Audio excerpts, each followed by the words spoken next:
नमस्कार, उज्जवल भारत न्यूज में आपका स्वागत है।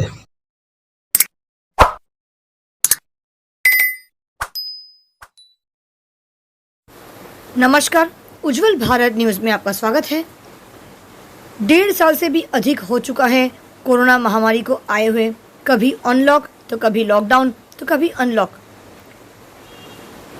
बहुत सारी संस्थाएं आज भी बंद पड़ी है, आज भी लॉकडाउन की परिस्थितियां में हैं। खास करके व्यवसाय की बात करें, हर व्यवसाय क्षेत्र में लॉकडाउन के चलते, कोरोना महामारी के चलते कहीं ना कहीं उन्हें नुकसान सहना पड़ा है। हम बात करेंगे आज गणेश पूजा की। गणपति महोत्सव, गणेश महोत्सव हमारे देश में एक बहुत बड़ा उत्सव की तरह मनाया जाता है और इसी गणेश महोत्सव को अगर हम बात करें, इस महोत्सव से जुड़ा हुआ बहुत सारे ऐसे लोग हैं जो इस महोत्सव के लिए साल भर से इंतज़ार करते हैं। मूर्तिकार, मूर्ति विक्रेता, रंग करने वाले, मंडप बनाने वाले से लेकर टेम्पोधारी जो इसको लेकर आते हैं मंडप में बिठाने के लिए, लाइट फिटिंग करने वाले, डेकोरेशन करने वाले से लेकर हर एक व्यक्ति इस उत्सव, इस महोत्सव से जुड़ा हुआ होता है। उसका व्यवसाय, उसका घर परिवार, उसका आम जिंदगी इसी महोत्सव से जुड़ा होता है। लेकिन कोरोना महामारी के चलते बहुत सारे महोत्सव को हमने तिलांजलि दी है, लेकिन उसके बाद भी सरकारी कार्यक्रम लगातार जारी रहे हैं। सरकारी रैलियों में कोई कमी नहीं आई, चाहे वो चुनावी रैली हो, चाहे वो जन आशीर्वाद यात्रा की रैली हो, सरकारी कार्यक्रम में कोई बाधा नहीं आई। लेकिन जब बात होती है पब्लिक के, नागरिक के महोत्सव मनाने की, तब सारे नियम लागू होने शुरू हो जाते हैं। आम जिंदगी किस प्रकार से जूझ रही है, आम लोग किस प्रकार से जूझ रहे हैं, कैसे वो अपनी ज़िंदगी का गुजारा कर रहे हैं, किस प्रकार से उनकी ज़िंदगी कट रही है, क्या कभी इस पर किसी ने ध्यान देने की ज़रूरत महसूस करी है? किस प्रकार से वो अपनी आम जिंदगी, रोज़ाना दिनचर्या का जो काम होता है, जो एक आमदनी होती, महज रोज़ाना की जो आमदनी होती है, वो आज आमदनी के लायक नहीं रहे हैं। बहुत ऐसे लोग हैं जो ऐसे महोत्सव के लिए इंतज़ार करते हैं और ऐसे महोत्सव से ही उनका पूरा साल का गुजारा निर्भर करता है। उसके बावजूद भी इस प्रकार के महोत्सव को, चाहे वो इलेक्ट्रिक फिटिंग वाले हो, चाहे वो डीजे वाले हो, नवरात्रि के लिए महोत्सव हो, कोई भी महोत्सव, ऐसे महोत्सव को सरकारी नियम के अनुसार थोड़ी बहुत छूट छाट देकर शुरू करना एक बहुत ही सकारात्मक कदम होगा।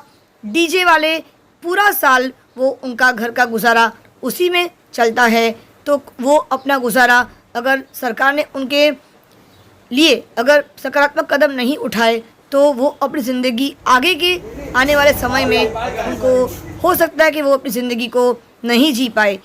क्या सरकार को उनके तरफ देखना नहीं चाहिए? उनके लिए सकारात्मक ठोस कदम नहीं उठाना चाहिए? अब समय आ चुका है एक साथ एकजुट होकर मिलकर सरकार के सामने आवेदन रखने का। तो आइए देखते हैं बलसाड़ के राजू मर्चा क्या कहते हैं इस मुद्दे को लेकर, डीजे के मुद्दे को लेकर, गणेश विसर्जन के महोत्सव को लेकर। गणेश पूजा, गणेश महोत्सव का सरकार ने नियमों के अनुसार बिठाने का अनुमति दे दी गई है, लेकिन गणेश विसर्जन का एक बहुत बड़ा मुद्दा है। गणेश विसर्जन एक बहुत बड़ा उत्सव की तरह मनाया जाता है। गणेश विसर्जन के दरमियान अगर डीजे, साउंड सिस्टम अगर अनुमति नहीं दी जाएगी सरकार द्वारा, तो वो लोग जो साल भर से इंतज़ार करते हैं ऐसे बड़े महोत्सव, बड़े उत्सव का, वो अपना जीवन निर्वाह किस प्रकार से चलाएंगे, इस पर एक बहुत बड़ा सवालिया निशान लगता है। आइए देखते हैं पूरा रिपोर्ट। उज्जवल भारत न्यूज़, देश की प्रखर आवाज़, सीमा भट्टाचार्य, वलसाड़ से। धन्यवाद। संजय भास्कर। શું પરિસ્થિતિ છે આ વર્ષે ગયા વર્ષે કરતાં બી બહુ ખરાબ પરિસ્થિતિ છે। બધા કાયમના ગ્રાહક આવતા હતા, ઉમરાટ, વલસાડ, એ બધા એમ કહેતા છે આ પછી અમારું બજેટ એટલું નથી, જે 8,000, 10,000, 15,000 લોકોની મૂર્તિ માંગતા હતા, આ ફેરું એ લોકો એમ કહે છે કે અમારે 2,000, 3,000 લોકોનું બજેટ છે, એટલું બધું નથી, તો અમે કઈ રીતના મૂર્તિ લાવી? અમને તો તાતી ખરીદીમાં જ એટલી બધી મોંઘી પડતી છે। ત્યાં 3,000 4,000ની તો અમારી ખરીદી હોય તો અમે કયા હિસાબે વેચીએ મૂર્તિ? આ કેટલા વખતથી આ સમસ્યા, કેટલા વર્ષથી? આ 3 વર્ષથી સમસ્યા છે. કેવું લાગે છે આ વખતે? આ વર્ષે તો મને એવું લાગે છે કે બહુ વીક લાગતું છે ગયા વર્ષે કરતાં બી. ને પાછા ગ્રાહક પૂછે છે કે તમે હાઇટનું શું પ્રોબ્લેમ શું છે શું નથી, એમ કે બધું પાસ તો થઈ ગયું છે એમ કે તમારું એમ કે મૂર્તિનું એમ કે 4 ફૂટની પરમિશન આપેલી છે, પણ કે હજી બી અમને તો ડર લાગતા છે એમ કે સરકાર કંઈ નવો નિયમ નહીં લાવી દે. આવેદનપત્ર આપવાનું છે આપવામાં અમે આજ રોજ વલસાડ જિલ્લા તરફથી માન્ય શ્રી કલેક્ટર સાહેબને આવેદનપત્ર આપ્યું છે ગણેશ આયોજકો તરફથી.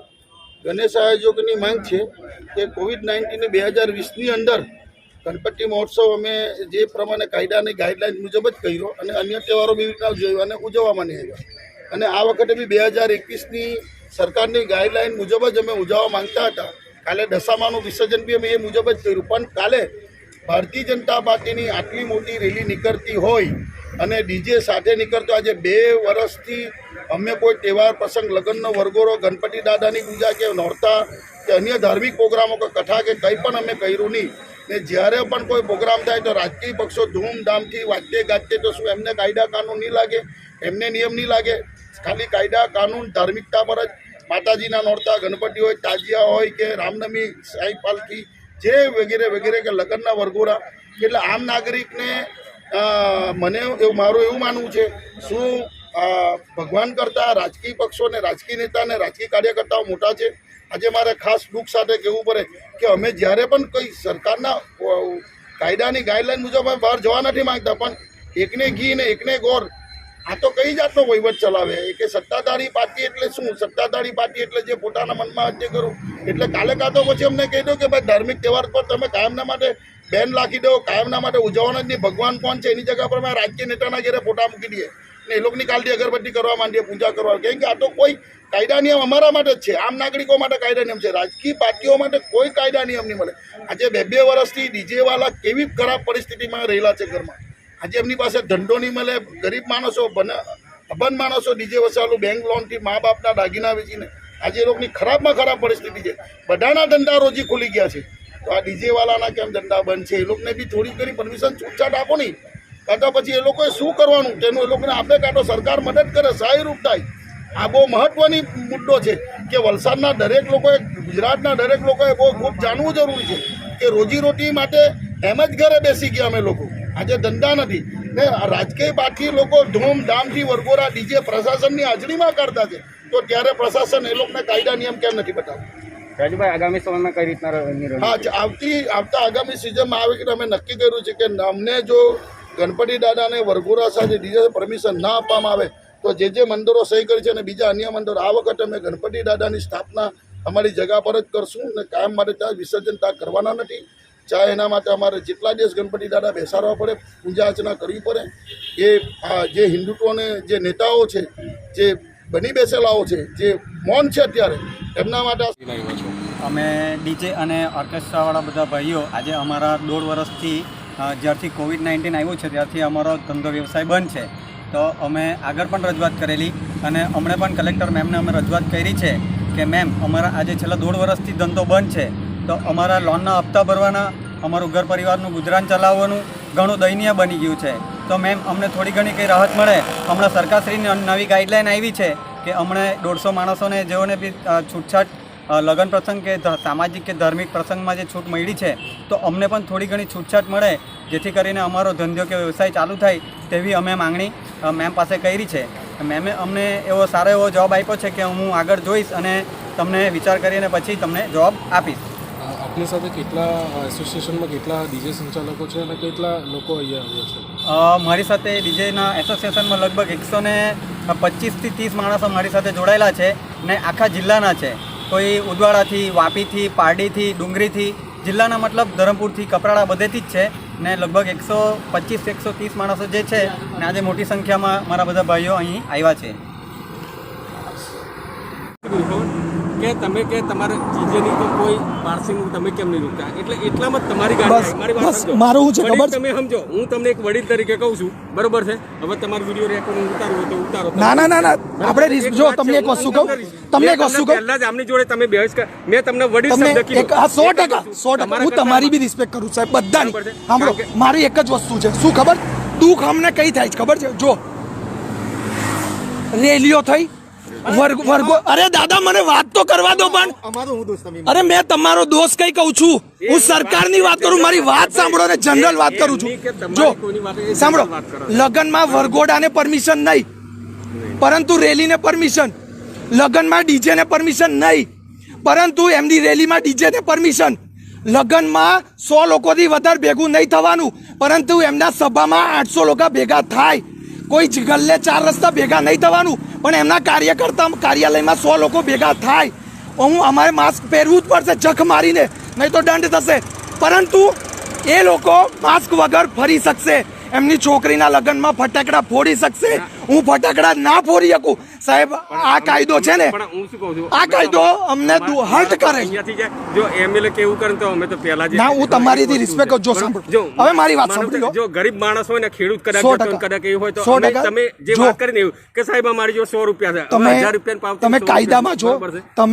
તમે એક રિસ્પેક્ટલી પર્સન છો તમે ગવર્મેન્ટના અધિકારી છો મારી કોઈ હેસિયત નથી કે હું તમારા લેવલનું કોઈ કામ કરી શકતો નથી ને કરતો બી નથી મારું કેવું એટલું છે હું તમારો જે દંડ છે ને એ બી આપવા તૈયાર છું પણ જે જનતાની વેદના છે ને એ તમારા સુધી પહોંચે મારું કહેવાનો મતલબ એક શોર્ટમાં કહી દઉં હું સમજી ગયો આપની બનાવનારો કાયદો બનાવે છે એમાં આપણા બે વચ્ચે ગઠજણ થાય છે જનતા એની સાથે અમે એગ્રી બસ જનતા ને પોલીસ વચ્ચે ઘર્ષણ થાય મારું કેવું એટલું છે કે તમે જનતાની સામે સાહેબ ખાલી નરમ વલણ રાખો જનતા દુશ્મન નથી અને એમની જોડે પૈસા નથી રહ્યા સાહેબ ધંધા બધાના નોકરીઓ છૂટી ગઈ છે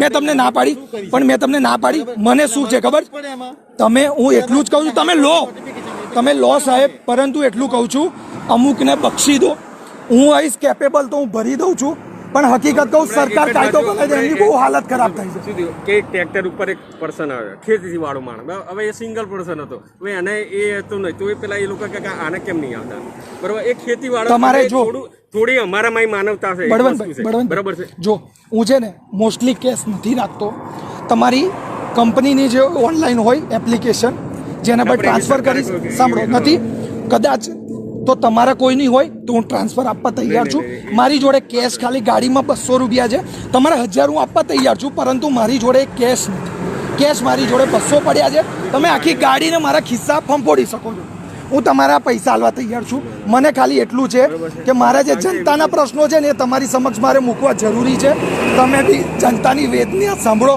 બસ આટલું મારું કહેવું છે બાકી મારો કોઈ ઉદ્દેશ નથી કે મારી કોઈ હેસિયત નહીં તમારી જોડે આર્ગ્યુમેન્ટ કરું પણ અમે આતંકવાદીઓ નથી જનતા આતંકવાદીઓ નથી બહુ પોલાઇટલી વર્તન કરો આ દંડાથી બીજાય છે સાહેબ દંડાથી બીજાય 3 દંડા લઈને સિવિલમાં બી ઊભું રહી જવું ને લોકો થથડી જાય સાહેબ તમને ખબર છે સામાન્ય વ્યક્તિ હોય ને પોલીસથી બહુ બીવે છે સામાન્ય વ્યક્તિ પોલીસથી બહુ બીવે આજે 6 લોકો ઊભા રહી જાય ને તો મને એ સમજ નહીં પડતી અત્યારે કલાક પહેલા જ મેં વિડીયો મૂક્યો છે કે માસ્ક માટે જે 4 રસ્તે ઊભા રહે છે ને માસ્ક માટે ઊભા રહે છે નહીં કે દારૂની ટ્રક પકડવા ઊભા રહે છે એટલે તમે સાવચેતીથી નીકળજો મારે આટલેથી પૂર્ણ વિરામ કરવું છે મિત્રો માસ્ક પહેરી નીકળજો પરંતુ એક વાત છે જ્યાં આગાડી બીજેપીના નેતા માફી માંગીને નીકળે છે ને એમ તમે બી જ્યારે તમારી જોડે માસ્ક પહેર્યા વગર તમને પકડે ને તો એમને બી કહેજો કે બીજેપીના નેતાને માફી માંગીને નીકળી જવા દો છો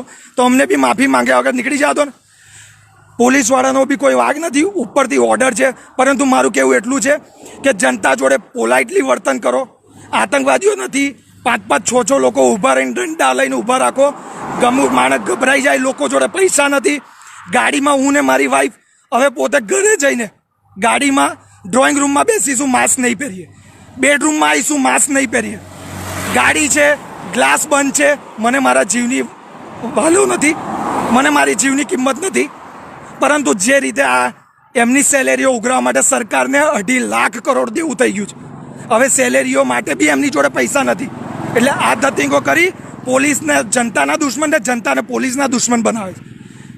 કોઓપરેટ કરજો, પરંતુ જ્યાં આગળ તમને પકડે ને તો એક વખત એમને કહેજો કે બીજેપીના નેતાને માફી માંગી લે છે, એ લોકોને જવા દે છે, તો અમારી બી માફી સ્વીકારી લો. અહીંયા હું પૈસા ભરવા તૈયાર છું. મોદી સાહેબે કીધું છે કેશલેસ. મારી જોડે 200 રૂપિયા કેશ પડ્યા છે, હું 1000 રૂપિયા દંડ ભરવા તૈયાર છું. એ પોતાનું એકાઉન્ટ આપે, સરકારનું એકાઉન્ટ આપે, જે એકાઉન્ટ આપવા હોય એમાં હું ભરવા તૈયાર છું. બાકી કેશ 200 રૂપિયા પડ્યા છે. યાદ રાખો, અવાજ ઉઠાવજો. જો તમે ખોટાની સામે અવાજ નહીં ઉઠાવ્યો ને તો યાદ રાખજો, જે મેં ગઈકાલે બી કીધું હતું કે હવે તમારા બેડરૂમમાં અને તમારા બાથરૂમમાં આવીને બી તમારા માસના નામે દંડ લઈ જશે. એ દિવસો આવવામાં સમય બાકી નથી. જ્યાં સુધી ખોટું છે અને સહન કરતા રહેશો તો આનાથી ભયંકર પરિસ્થિતિ આવશે. હું મારું કામ કરું છું, તમારે તમારું કામ કરવાનું છે. આપણે એમની જોડે કોઈ ગેરવર્તણૂક નથી કરી. પોલીસ સાહેબ એમને બી આપણી જોડે વડીલ કરીને રિસ્પેક્ટ આપી છે. બસ એક જ વાત છે, આપણે આતંકવાદી નથી. આપણે ગુજરાતના નાગરિક છે, આપણે ટેક્સ બી પે કરીએ છીએ, બધું જ કરીએ છીએ, અને તેમ છતાં બી આપણી જોડે દંડ માટે એક માનવતા નથી દાખવતા. સરકાર, પોલીસ કર્મચારી નહીં.